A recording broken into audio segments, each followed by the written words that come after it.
Hey guys, what's up? It's RDiK here, or Old School Duelist 12, whatever you want to call me, and welcome back to another deck profile. This week we're doing zombies. It's more of a budget build. It's danger zombies, so stay tuned and be excited, I guess.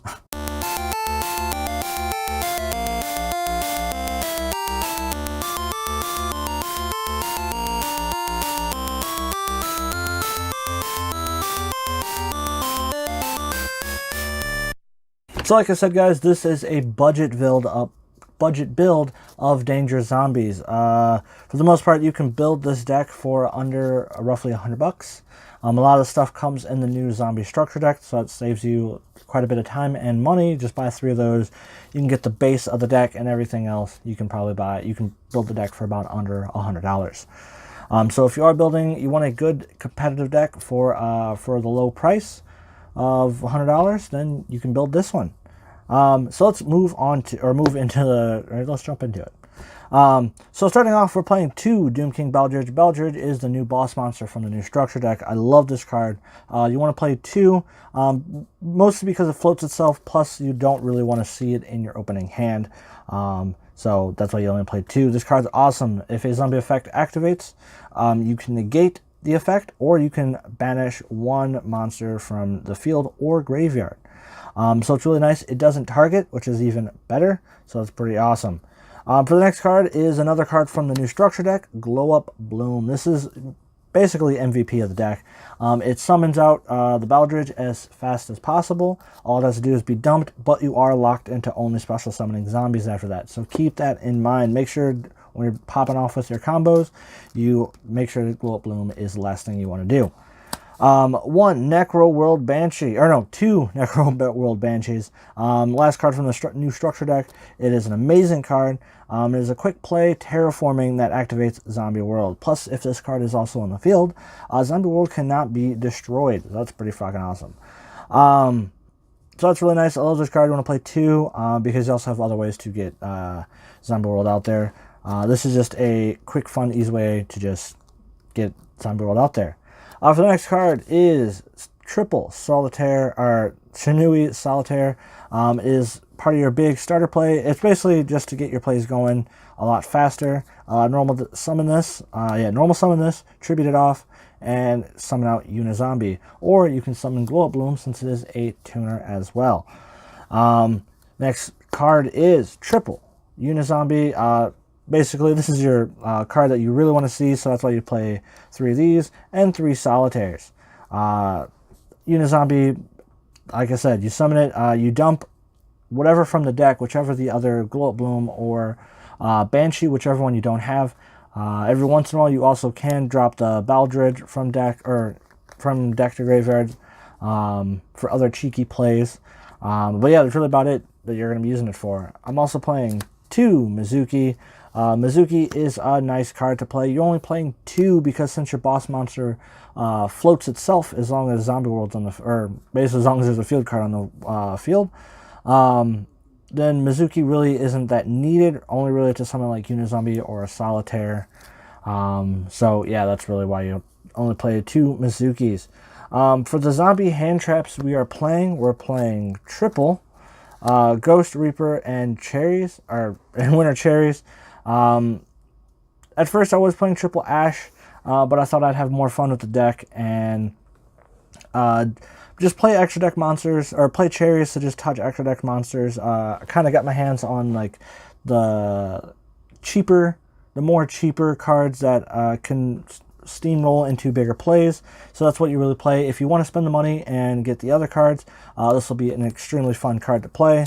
The reason why I'm playing Winter Cherries as well is because it's one of the few zombie cards that activate in the hand and don't really need to aren't really waiting for your opponent to activate something. So then at least you can still banish something. So that's really nice. I'm also playing 1 Ash Blossom Enjoy Spring. Like I said, I was playing 3 at one point, but now I decided to just play 1 and 3. Ash Blossom, just because it's Ash Blossom, why the hell would you want to play Ash Blossom? Moving on to the other engine of the deck, we're playing Dangers. Like I said, it's more of a budget danger build, or budget dangers. So it's mostly dangers that are really cheap. You can go out, if you actually go out and spend the money on the actual, like the better dangers like Nessie, Jackalope, Tatsunoko, then, you know, the deck will play extremely well. But these dangers still do get the job done. Danger Mothman, even in a budget build, I still would play this card at 3. It really plays into a lot of the danger effect, or the zombie effects, mostly because it is a Dark World Dealings if sent to graveyard, as well as you get a free draw if it's not sent to graveyard. So either way, you're dumping something really awesome. I'm also playing Triple Danger Dogman, like I said, budget build. It's mostly just so I can mess around with the dangers. I do eventually want to get my hands on the better dangers, because like I said, if you play the actual more expensive dangers, then the deck will just prosper like it's nobody's business. I'm also playing 1 Danger Thunderbird just because, like I said, dangers. This deck I love dangers, do extremely well for this deck. Moving on to spells, the best card in the deck, Zombie World. This card is just an amazing card to play against a lot of decks. Salamangreat, Sky Strikers, Thunder Dragons. It just shuts off so many things. The random Goki Warrior decks that pop up. This card alone can just single-handedly shit on so many other decks. Some decks it doesn't really do anything to them, but this deck still does pretty awesome. This card just does awesome with Zombie World because it'll turn everything into zombies, and then Baldrich becomes just stupid good. You want to play a Triple Called by the Grave, like it's a pretty standard card to play. You want to get your combos off, and this deck is somewhat combo sensitive, so you need to get them off. I'm also playing 2 Pot of Desires. The reason why I'm playing 2 Pot of Desires is I always felt like this deck just needed more draw power. If I was playing the more expensive dangers, I might take this out, but the deck just kind of lacks a little bit of draw power, so it's kind of nasty not to have. For the one-ofs in the deck, we're playing 1 Foolish Burial, pretty standard. The deck mostly plays from the graveyard, so Foolish Burial is just too dumb not to want to play. 1 for 1. Wow, 1 for 1. You want to summon, this is a fast way to just summon out, what is it, Glow Up Bloom. So it's really about it. And I'm also playing 1 Super Poly. This card is just dumb. I love playing Super Poly in the deck. It gets the job done, so that's always fun. For the traps of the deck, I'm playing Triple Rivalry of Warlords. This plus Super Poly plus Zombie World just poops on people. So that's a 3-card combo, or a 3-card just put your opponent in their place. With Zombie World, turns everything into zombies. Rivalry, your opponent can only control 1 type.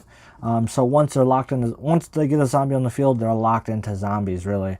Plus Super Poly, if they normal summon, you could take their normal summon the fusion card in the deck, and you could have a giant boss monster. Then after activating Rivalry, you could sit on a pretty nasty board. That does it for the main deck. Moving on to the extra deck.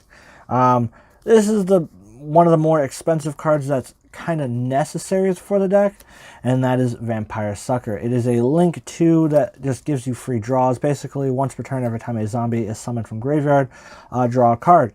And yeah, so Vampire Sucker is kind of necessary. I do want to play this at 2, but I only own 1.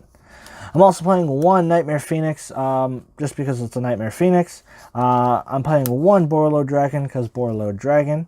For the Synchros, I'm playing 1 FA Dawn Dragster. If you can get this on the field, send it to graveyard and then Mizuki it with Zombie World on the field. It is a nasty monster to have on the field and to just monster summon off, or monster reborn off, basically. 1 Black Rose Dragon.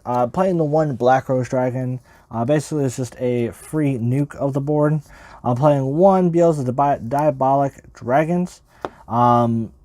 More so just a last minute, or like a mid to late game boss monster to just drop on the field, just so you run out of options. So this is a nasty card to play. I'm also playing 1 Cyframe Lord Omega.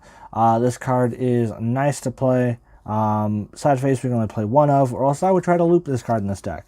But this card is just a really nice card to play. Touch your opponent's stuff. Moving on to the XYZs, 1 Abyss Dweller, pretty nice card to play. Graveyard effects are just highly relevant. Tornado Dragon, this deck just has a hard time dealing with back rows, so that's why you play the 1 Tornado Dragon. 1 Evil Swarm Exciton Knight. Again, if you can't synchro and you can overlay, then here's a card to just nuke the board. I'm also playing 1 Draco Necro Nether Soul Dragon. Such a card to play. This is your super poly target. It's a really good card to just drop and steal your opponent's stuff, so that's really nice. For the extra deck that I'm playing, or for the rest of the extra deck, it is monsters that are Cherries targets, and that is Hot Red Dragon, Archfiend, Abyss. Fun card to just drop or to deal with Thunder Dragons, Guard Dragons, Blue Eyes, stuff like that. I'm playing 1 Salamangreat Mirage Stalio. Mirage Stalio is kind of important to their plays, so I play the 1. I'm also playing 1 Salamangreat Heat Leo, because I have run into the situation where you do get like a second Cherries later, and against Salamangreats, there's just another target. I'm also playing 1 Summer Summoner. God dang it. This card, see, with Thunder Dragons, there's nothing really that's cheap you can buy. But Thunder Dragons, Dangerous Thunder Dragons are kind of a really bad matchup against this deck.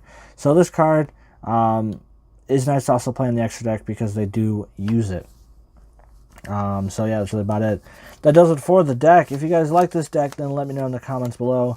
For your Cherries targets, it's really up to preference, to be completely honest. Whatever you feel like you're going to need or play. And like I said, also, this is the budget build. You can go all out, buy the expensive Dangers, buy your extra deck targets for Cherries, just to really just destroy your opponent. So yeah, there's that. But if you guys like this, then let me know in the comments below. Don't forget to like and subscribe and share. Sorry, don't forget to like, share, and subscribe to this video, as well as to the channel. Videos are kind of sporadic at the moment. I have some stuff in the works right now, and I'm trying to do at least 1 video a week. So thank you guys, and have a wonderful, beautiful night, day, thing, or whatever.